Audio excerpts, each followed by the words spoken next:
Okay, we're coming down to the wire now. First, speaking of wires, final exam in this class scheduled for Tuesday, May 11th, 3 to 6 p.m. in Hearst Gymnasium. That's the old gymnasium, not the other one. Room 220. The exam is scheduled for a traditional Berkeley 3-hour exam. It's written as a 2-hour exam, but you have 3 hours for it. I would be surprised if most of you wanted all 3 hours. Must be some good program on at 5 o'clock you want to watch. But you'll have 3 hours. The first hour is non-cumulative portion of the exam, covers material since the last midterm with an exception that I'll talk about in a second. The second hour is cumulative. There will be about 15 short answer questions on the non-cumulative portion, basically the same as a midterm.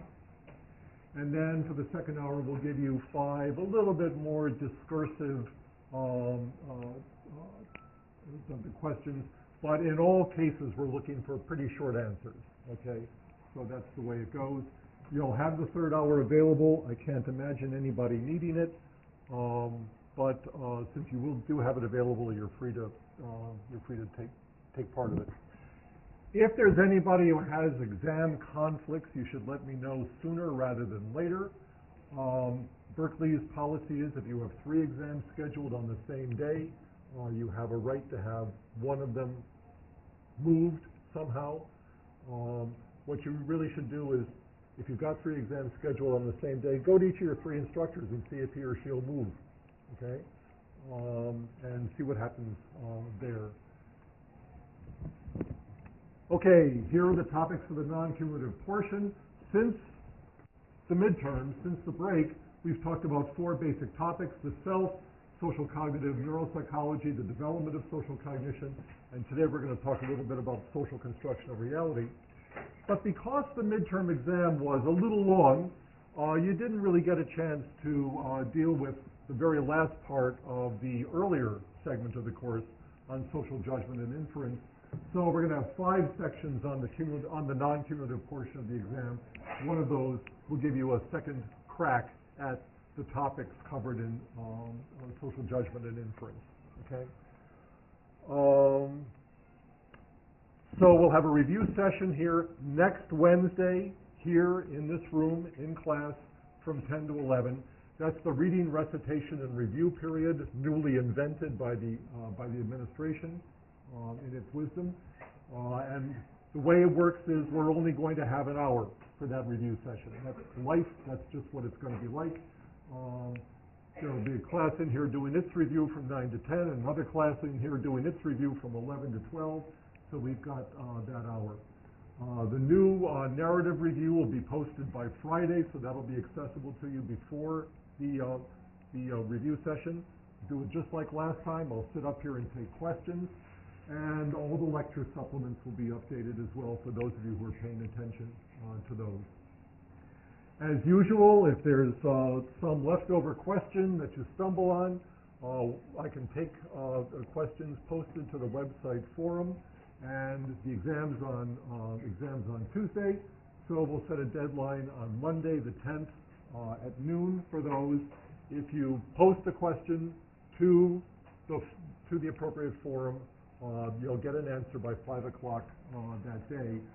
Please, again, you were pretty good about this last time. Don't send me queries via email.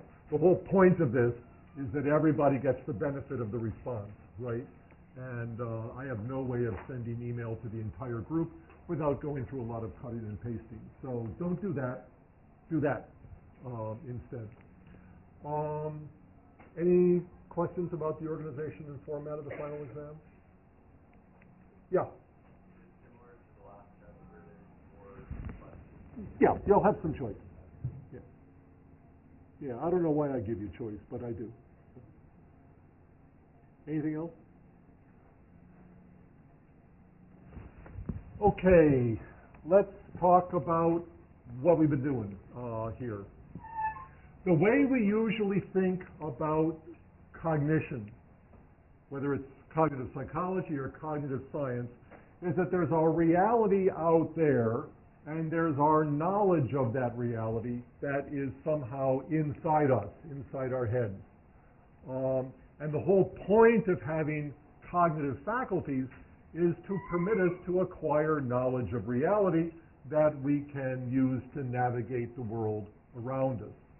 In social cognition, the reality that we're trying to cognize, the part of the world that we're trying to understand, is social in nature. We're trying to understand other people and what's going through their minds and what they're doing and why they're doing it. We're trying to understand ourselves and what's going through our minds and what we're doing and why we're doing it.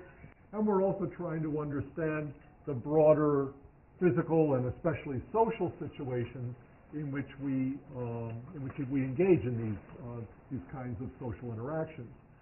But the kind of working assumption through all of this is that in social cognition as well as in non-social cognition, there is a reality out there in the world that we're trying to figure out. If I'm trying to figure out whether you're extroverted or neurotic or like me or don't like me, there's a fact about the matter that I'm going to be more or less able to comprehend. The basic idea is that the reality we're trying to understand has an existence that's independent of the knower. And the point of this lecture, for those of you who want to leave early, is that it's not clear that that's the case with social cognition. The philosophical roots of this problem go back, way back into the history of modern philosophy and the debate, if that's what it was, between two classes of philosophers, realists on the one hand and idealists on the other hand. The basic realist stance is nicely captured by Immanuel Kant, who basically assumed that the objects of perception exist independently of our perception of them. That is, that our perception of the world is a more or less accurate, more or less veridical representation of the world outside our minds. That view was opposed by Bishop Berkeley, after whom Berkeley's named, who put forth a view that's now known as idealism, which basically argued that the objects of perception are dependent on our own perceptual processes, that they don't really exist independent of our minds. And there's a softer version of this, which we'll come back to in a little while, that makes a distinction between the intrinsic properties of objects and certain properties that are Q-dependent. But Bishop Berkeley himself took a fairly strong stance here, arguing that none of the properties of the world, of the objects of the world, existed independent of our perception of them. Okay, so that's where all this comes from. And this debate also kind of plays itself out in what the French philosopher Ernst Cassirer called the Enlightenment stance, the kind of philosophical stance that emerged in Europe and the Americas in the 17th and 18th centuries, which basically argued that humans had the capacity to reason their way to correct knowledge. And this Enlightenment stance is usually one that's contrasted with the stance that people took in the medieval period, the so-called Dark Ages, where the knowledge that you had was acquired through authority. Your king or your prince or your bishop or your church or whatever told you what was true, and you believed it because these authority figures told you what was true. But the philosophers of the Enlightenment argued that no, individuals could acquire true knowledge simply by virtue of their own capacity for reason, a view that goes all the way back to Descartes, who tried to reason his way to true knowledge, adopting a stance of kind of disciplined skepticism, saying, I'm not going to believe anything unless I can figure it out for myself.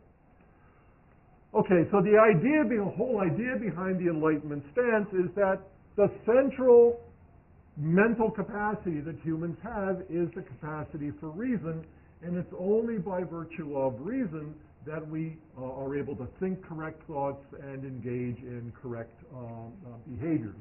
The Enlightenment philosophers basically argued that human beings were rational by nature, and that we could use our reason to make progress from wherever we are now, whatever our imperfect state is, to some kind of state of perfection.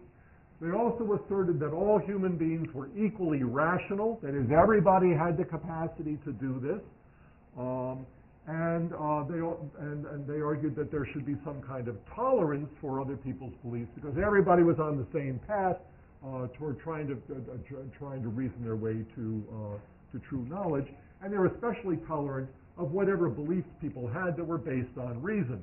If you said, well, I believe this because my mother told me, or I believe this because my priest told me, or I believe this because my king told me, those weren't rational beliefs. The only truly rational beliefs were ones that you acquired through the operation of your own rational capacity. Okay, so we're going to not focus on this a lot, but the general idea here is that what you wanted to do is to get rid of local prejudices. Okay, there's a kind of universalistic flavor to the Enlightenment stance. Everybody's rational. Everybody has the capacity to acquire true knowledge. Everybody has the capacity to make progress towards perfection. There was very little tolerance for the idea that, well, different people could reason in different ways at different times in history. Very little tolerance for the idea that different cultures reasoned in different ways. Everybody was alike, and everybody had the capacity to come to the same kinds of views. And there was also, in the 17th and 18th century, a de-emphasis on the intuitive and kind of on the artistic. It was a kind of a rebellion from 18th century Enlightenment views that kind of led to the Romantic period in the 19th century, which really spent a lot of time on irrational, emotional bases for thought and action. Okay, we're going somewhere here, because modern science is predicated on this Enlightenment stance, because the implication of the Enlightenment stance is that what's true is true always and everywhere for everybody. Okay, and science is the great epitome of Enlightenment thinking.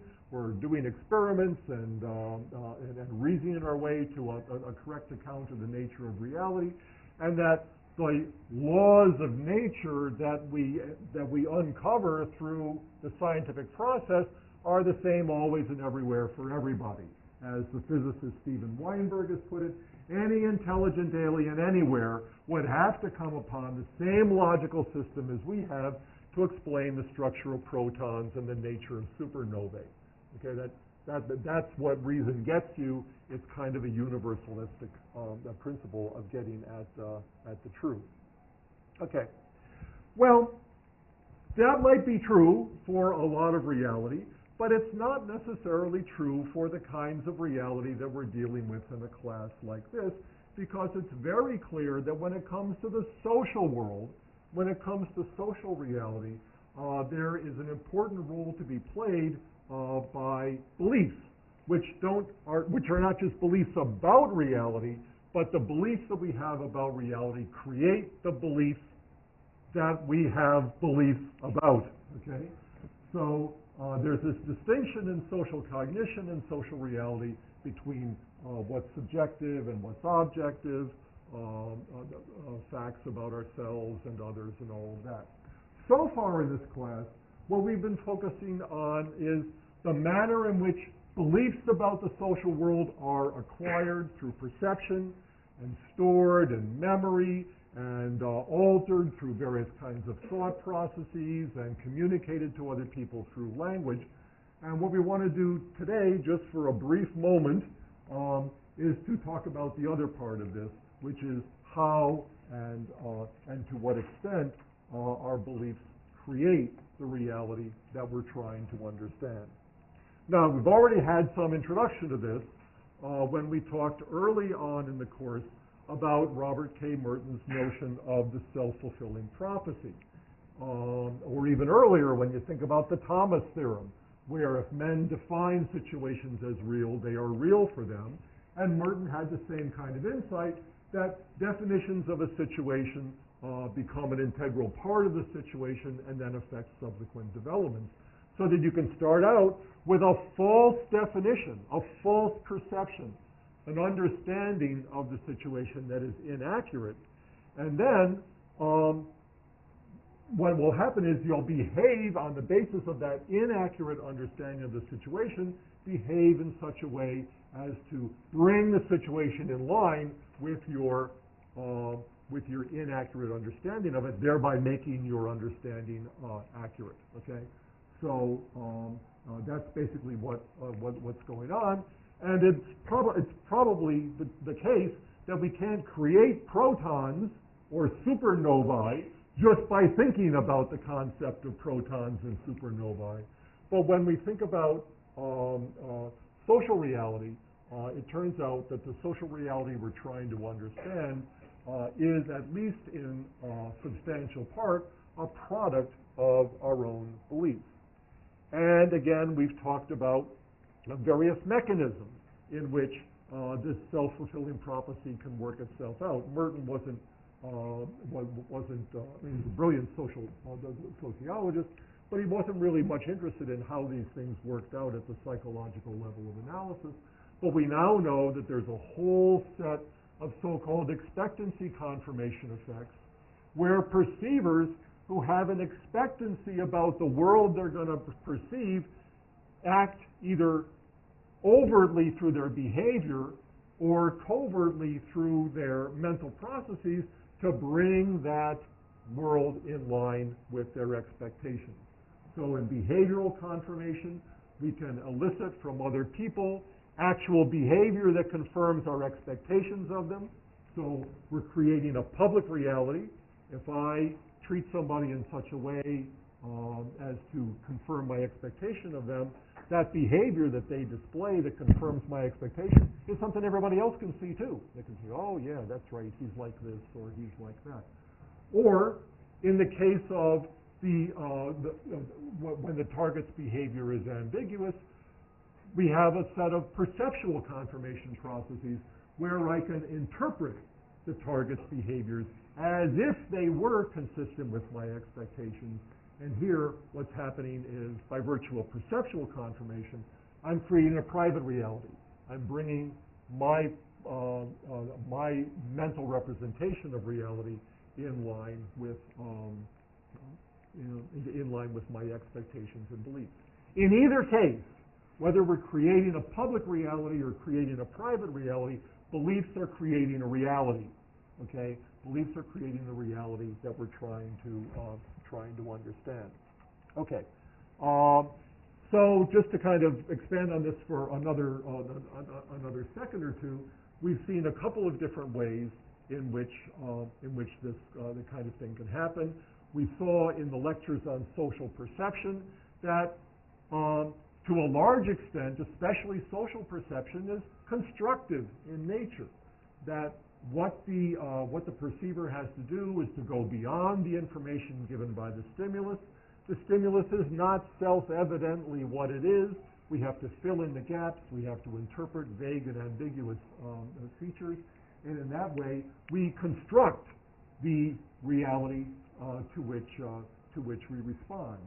Similarly, in memory, we reconstruct in memory a mental representation of past events. And so it's that memory that guides our behavior in the future. It's not the past event. The past is past, okay? As far as the objective the fact is concerned, my behavior is going to be determined by my memory of the past. That's the reality that controls my behavior. And then just last week, we talked about George Kelly's idea of constructive alternativism, that we can, to some extent, choose the constructs that serve as a filter on our perceptions of various kinds of events, and construing an event one way will lead us to behave with respect to that event in one way, construing the event another way will lead us to behave with respect to that event in some entirely different way. If I think about somebody as a study partner, I'm going to behave towards him or her in a very different way than if I think about this person as a date. okay? That's just the way it is. And I have these alternative ways of constructing that particular person or constructing that situation. Okay, so that's the whole idea behind the Kelly work that we talked about last time, that events can be construed in multiple ways, and we have the ability to choose how we're going to construe them. We have the ability to set aside old constructs. We have the ability to acquire new ones. But whatever constructs we apply they're going to determine how we behave, because the construal is the subjective reality, and the subjective reality is going to determine how we're going to behave. Okay, so just to remind you that most of the time in this class we've been talking about only one aspect of social cognition, which is how we understand reality. What are the perceptual and memory and learning processes, the thought processes that we use to figure out what's going on in the social world around us. But it also becomes clear that at the same time as we're trying to cognize, okay, we're trying to understand social reality, we're also constructing, we're also affecting the very thing that we're trying to understand. And this has proved to be a very difficult proposition for people to get their heads around, and I'm no exception to this. In modern era, which is sometimes called postmodern era, modern philosophers thought that there was an objective reality that we were trying to figure out with our minds. Postmodern philosophers sometimes want to suggest that there really isn't anything like an objective reality anyway. Okay, so the transition we want to make now is to kind of another level of constructivism, to get beyond what we might call the individual brand of constructivism, which takes place in the individual's mind as he or she constructs an object in perception, reconstructs it in memory, and reconstructs it again through the mechanisms of constructive alternativism. There is a social variant on constructivism that puts the emphasis, puts the focus outside the individual, and argues that there are not only are our representations of the world products of our own individual cognitive constructions, but to some extent our representations of the world are the product of social forces that in which our own thought and action are embedded. Let's talk about that a little bit, okay? So that leads us to what you might call the post-Enlightenment stance in philosophy and in culture at large, whereas the Enlightenment stance argued that there were universal objective truths that anybody could reach by using the power of his or her own individual reason. The Enlightenment stance celebrates the individual more than anything else. There is, these days, what you might call a post-Enlightenment stance that tends to deny the existence of universal objective truth, that denies what Steven Weinberg argued, that any alien anywhere would come up with the same concept of protons and supernovae that we have, that somehow these ideas are historically contingent, that even scientific knowledge is contingent on being at a particular place in a particular time, that focuses on classification as not trying to understand the inherent structure of things, but rather just applying a label to something, and that label is kind of a proxy for genuine understanding. Whereas the Enlightenment stance that characterizes most scientific activity argues that the nature of reality is something to be discovered, okay? This post-Enlightenment stance says that the nature of reality is imposed on reality by social forces, that there is some kind of historical and social and cultural creation of reality that's important. Okay, so here's an example of this. This is a famous example, and it's probably the most familiar example for those of you who've got this idea at all. We can first think about gender as a biological fact. We know that gender has to do with, gender is determined by our chromosomal heritage.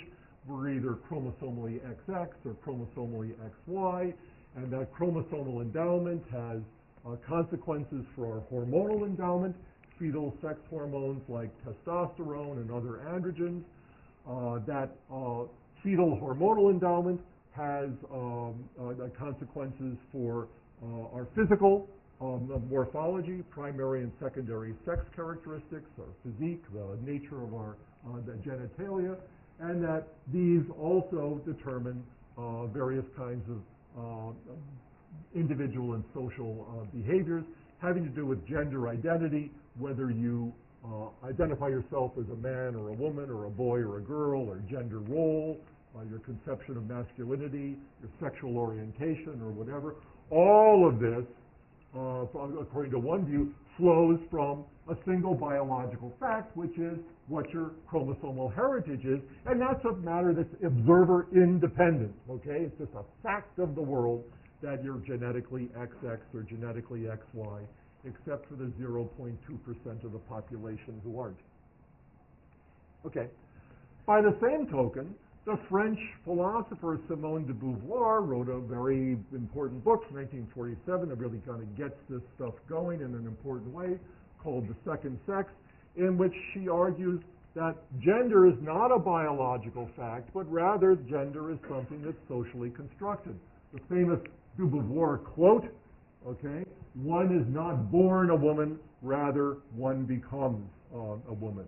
Her argument being that yes, there are biological differences between the sexes, but these biological differences, the genes and the chromosomes and the hormones and all that kind of stuff, don't really determine the gender. They don't determine whether people are going to turn out to be masculine or feminine. They don't determine whether people are going to turn out to be heterosexual or homosexual. All of that is something that occurs through essentially a socialization process. And she argued, as others have argued since her, that gendered attributes, masculinity, femininity, gender identity, sexual orientation, all that stuff, is basically highly contingent on history and social structure. If you were born in a different time, you'd be a different kind of man or a different kind of woman. If you were born in a different culture, you'd be a different kind of man or a different kind of woman. All of this is historically and culturally contingent. Okay, so that gives people, that's just one example of this. Another example is the social construction of race. Even in a place like Berkeley, we still talk about races as if they meant something. You have to indicate your race on your application form. Those of you who filled out your census form still had to indicate what race you had. But there's a general consensus among biologists that race really isn't a biological concept. That the differences, the biological differences between what we call different races are minuscule. Yeah, somebody's got a gene for lactose intolerance. Somebody's got a gene for malaria prevention or whatever. But outside of that, we're basically all built the same. And that the racial distinctions that we make are really highly contingent on both where you are in historical time and also where you are culturally.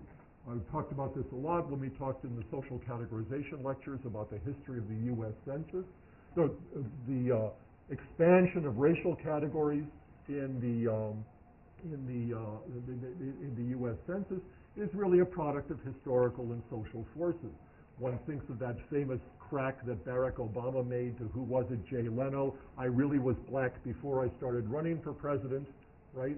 Well, people were black or white or Hispanic or whatever long before the census took an interest in that, but the interest in race it takes on a different flavor at particular times and in particular places.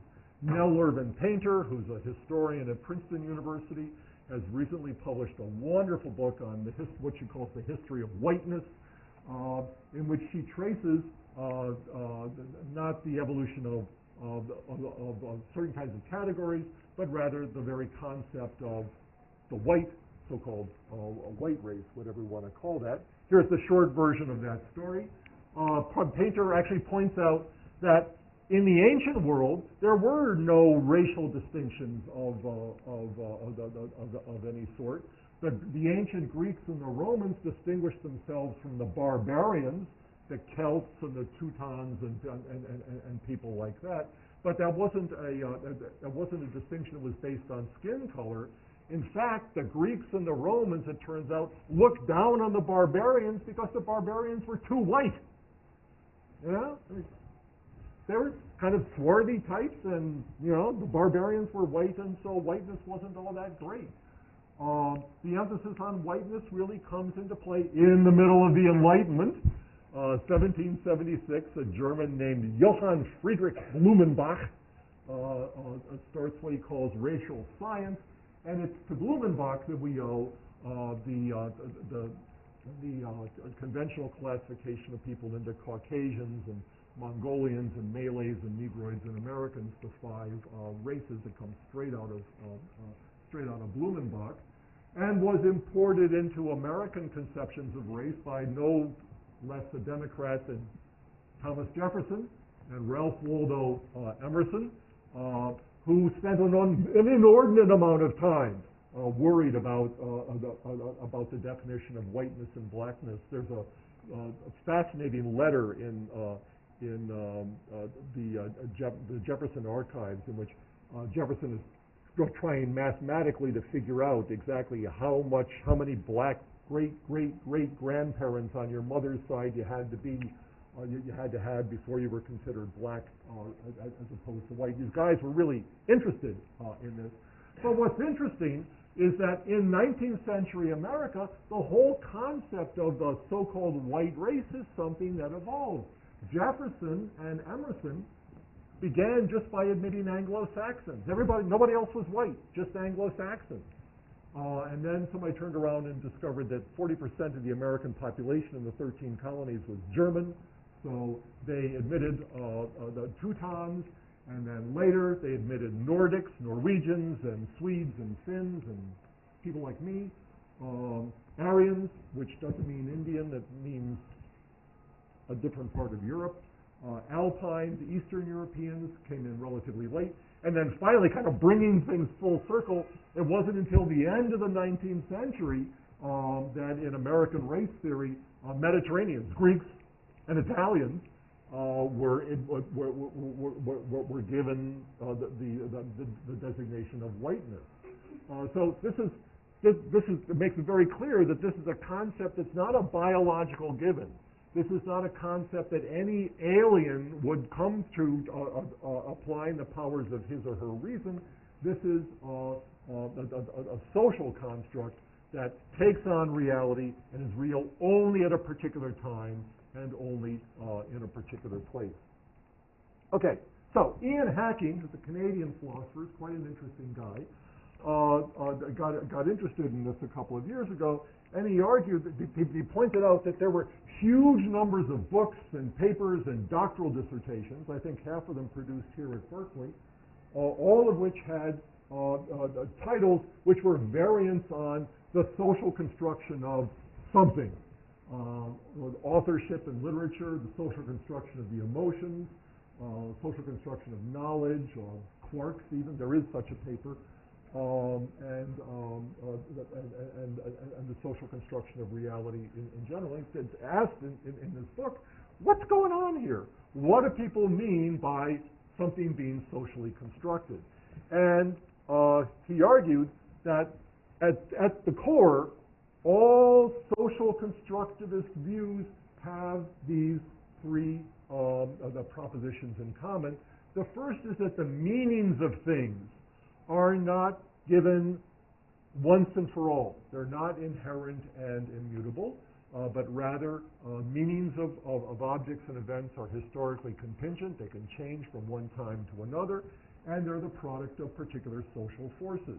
something will have a particular meaning in American culture, for example, that it doesn't have in Polish culture or Japanese culture or whatever. That's kind of characteristic of this post-Enlightenment idea that things are social constructions. And a very interesting chapter, Hacking actually goes through and says, look, social constructivism has a kind of progression to it. And you can stop anywhere, but all versions of social constructionism begin with the proposition that some entity, X, whiteness, masculinity, whatever, appears to be inevitable, appears to be some kind of feature of objective reality, but it turns out that that thing need not have existed to begin with. Or if it did have to exist, it didn't have to exist in the form it actually took. That its existence and its form is not necessarily inevitable. And then he says, if you kind of keep going with it for a while, you get to this view that, whatever this thing is, it's pretty bad, right? Like modern conceptions of gender differences or race differences or whatever, and maybe we would be better off without it. You don't have to go this far, but basically all social constructivists begin with the idea that there are at least some features of the world that aren't inevitable, that they need not exist at all, and if they do exist, they need not exist in the form that they actually take. I'm going to skip over this because, again, just to kind of apply this for a second to the case of gender, you want to make a distinction between the objective fact and the implications of that objective fact. Biological sex, whether you're chromosomally XX or XY or whatever, may be an objective fact, but the general idea here is that gender identity, your sense of yourself as a man or a woman, your gender role, whether you behave in a masculine or feminine way, or your sexual orientation, whether you're sexually attracted to people of the same sex or the opposite sex, these are things that kind of reflect either individual or social constructions. There's nothing biologically inevitable about them. Okay? There are plenty of genetically XX people out there who are not particularly feminine.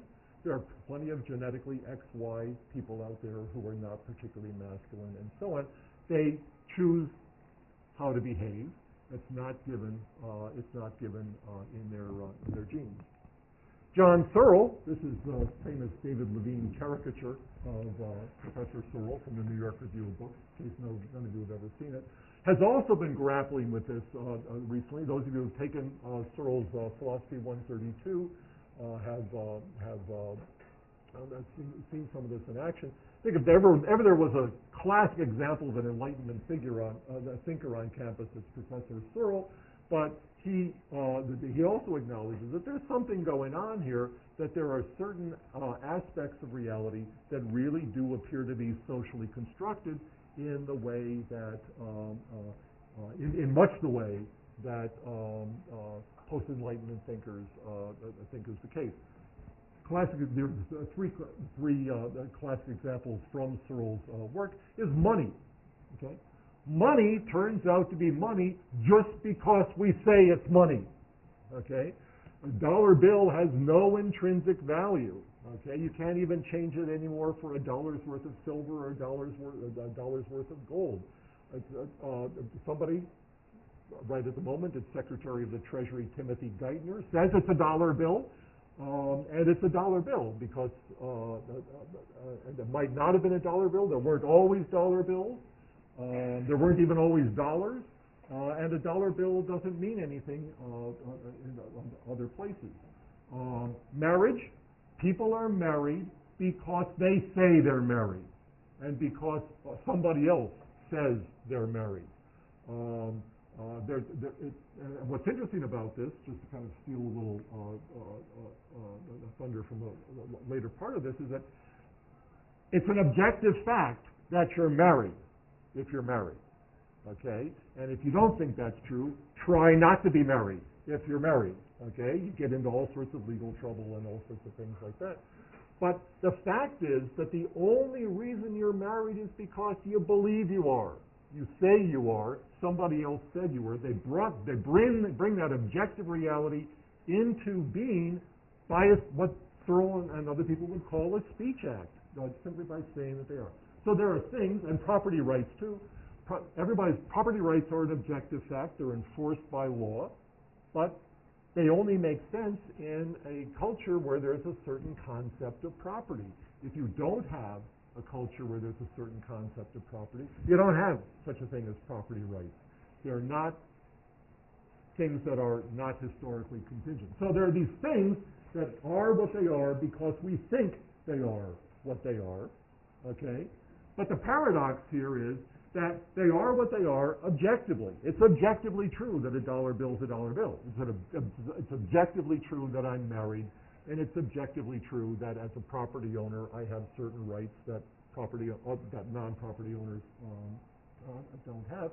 But all these objective truths are brought into existence by acts of speech and thought. And how does that happen? Okay. Well, okay. First, again, we're using Searle's language here. There are certain facts about the world that are what Searle would call brute facts. They're matters of physics and biology.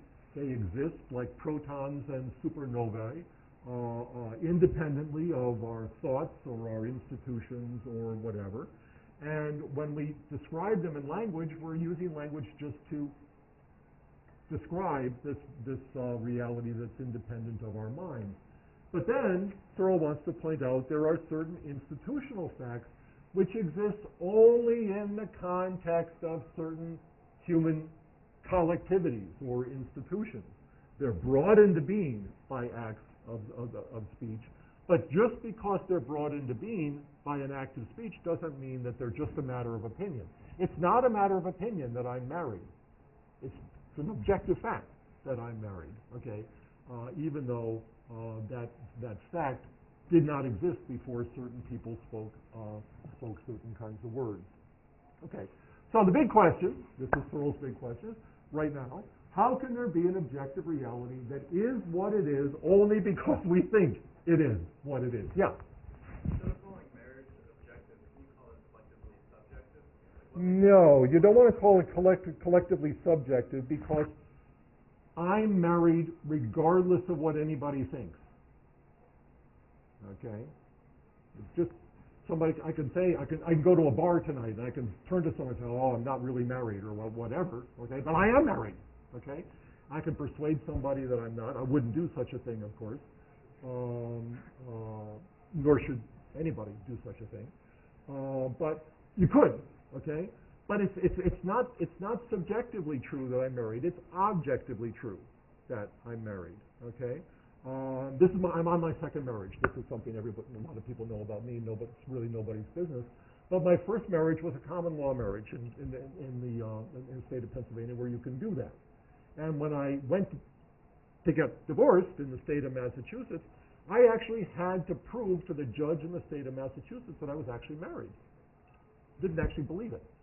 So I had to bring in all the documents and bring in affidavits from witnesses and all sorts of stuff like that to show that, yes, they spoke these words and they did this, which you can do in the state of Pennsylvania, right? So it was an objective fact. The judge didn't say, I don't believe you're married, just go away, get out of my courtroom, right? He had to do certain kinds of things to dissolve that marriage. There's nothing subjective about it. There are all sorts of objective implications for being married that had to be dealt with. Okay, but the fact of the matter is, this objective fact was brought into being just by saying words. Language brought this fact into existence, and so what we have to do, what Searle, I think this is a really interesting insight from Searle, is that we need to distinguish between two different meanings of the objective-subjective distinction. Searle argues that people had difficulty thinking about this clearly because they confuse what he calls the ontological sense of objective and subjective, and the epistemological sense of subjective and objective. Okay, so he argues first, with respect to ontology, there are two modes of existence, objective and subjective. Things exist objectively when they don't depend on anybody's attitudes or experiences. Things exist subjectively when they exist only as experienced by somebody, only as experienced by a subject.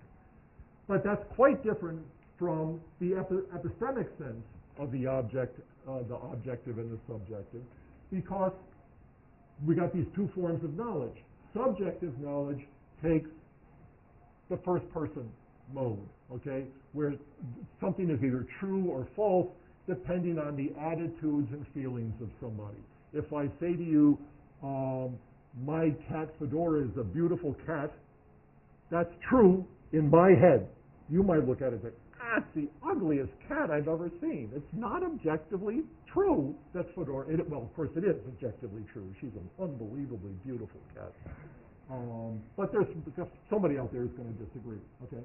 And then there is this objective third-person mode, where the truth value is independent of the attitudes and feelings of anybody who might be evaluating. And we have to keep these things. We want to keep these things separate. So we've got these features of the world, some of which Searle calls intrinsic because they are true regardless of what people think. Okay, they are ontologically objective. Okay, they have objective existence, but they're also epistemically objective because those features are present in the world regardless of what anybody thinks. And then there are certain features of the world that are observer relative. Okay, they're true only because we think they're true. They may be ontologically subjective in the sense of their mode of existence, but they're still epistemically objective. They're true regardless of what anybody, regardless of the attitudes and feelings of any individual person. Okay, so just to kind of bring this to an end, when you think about people, trying to understand people, there are certain facts about people that are intrinsic to those people. Their height, their weight, their biological sex, or I suppose even whether they're active or inactive kinds of people. And then it appears to be the case that there are some aspects of people that are observer relative, in that those facts about the person depend on the attitudes and feelings of the observer. Somebody can be active or inactive. I can time how long they stand up or sit down, how long they're in motion or steady. And then I can code that as aggressiveness or as passivity. I can code their behavior as extroverted or introverted, or masculine or feminine, or intelligent or dull. In social cognition, there are some facts about people we're trying to understand that are intrinsic to them, that exist independent of the observer. There are other facts that are observer relative because they're facts that exist inside the head of the individual. And in social cognition, you meet this kind of distinction where you don't meet it in the non-social world. Nobody in his right mind would say protons don't exist independent of the perceptions of some physicists. But whether you code behavior as extroverted or introverted, whether you code somebody as masculine or feminine or whatever, that does depend on your perspective. Okay, so that's really all we have to say about this, except Searle's final punchline here is that you got to understand that when you talk about science, it turns out there are two quite different kinds of sciences. The natural sciences, like physics and chemistry and biology and cosmology, are trying to understand those features of the world that are observer independent, that exist independently of the observer. The social sciences, sociology, anthropology, political science, economics, are trying to understand those features of the world that depend on the observer, that are in some sense historically and culturally contingent. My take on this is that psychology is as interesting and as frustrating and as aggravating as it is for both people who are practicing it and people who are trying to learn it, because psychology is at one and the same time both a natural science and a social science. Psychology is trying to understand aspects of mental life, some features of mental life are observer independent, others are observer dependent. When you talk about social cognition is trying to understand how people understand the world around them. Some of those features of the world that we're trying to understand are observer independent, and others are dependent on our own cognitive processes. So in social cognition, we're trying to study something that we're creating at the same time as we're trying to study it. And that's what makes the topic difficult and interesting. Okay, we'll pull this together, I hope, on Wednesday in our last class.